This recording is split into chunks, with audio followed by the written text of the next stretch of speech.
This is Thomas Edison's precision machine shop. He used to say this place was equipped to build everything from a lady's watch to a locomotive. In fact, the electric railway that runs nearby was one of Edison's last big enterprises.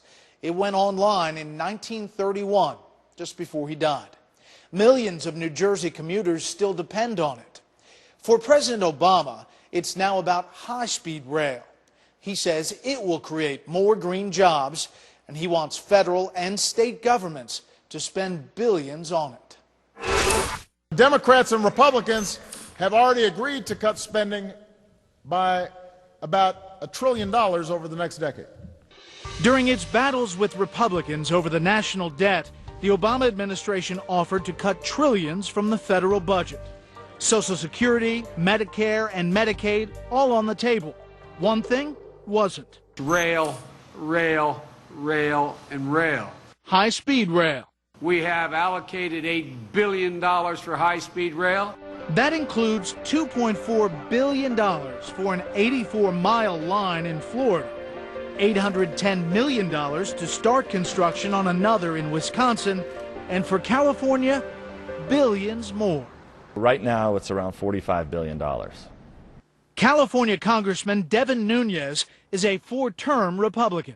It'll probably be closer to $145 billion. Who's paying for this? Well, right now, the federal taxpayer is going to pay for it. But the remainder of the money will have to be made up by Californians, of which, if anybody's paid attention, California is also broke. Nunes opposes the project. That hasn't necessarily been easy. His constituents have suffered during the Great Recession as much as any, and the planned rail line from San Diego to the Bay Area is scheduled to run right through his district.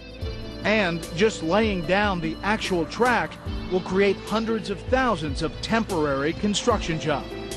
Of course, Nunes points out it's a bit of a stretch to call those jobs green. Well, yeah, I mean, anytime you're using concrete and big bulldozers, I don't know how those are considered green jobs. We believe every job created by high-speed rail is a green job. California will be the Kurt first. Pringle is the former chairman of the California High-Speed Rail Authority, the organization charged with developing the state's high-speed rail system. He says every job is a green job because once the high-speed rail is up and running, CO2 emissions will drop by as much as 12 billion pounds per year. But that assumes as many as 117 million people a year will ride California's high-speed trains.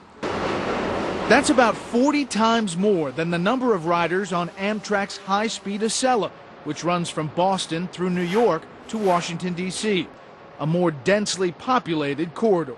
You can't find any credible economist that isn't being paid for by one side or the other who will show you how this will work.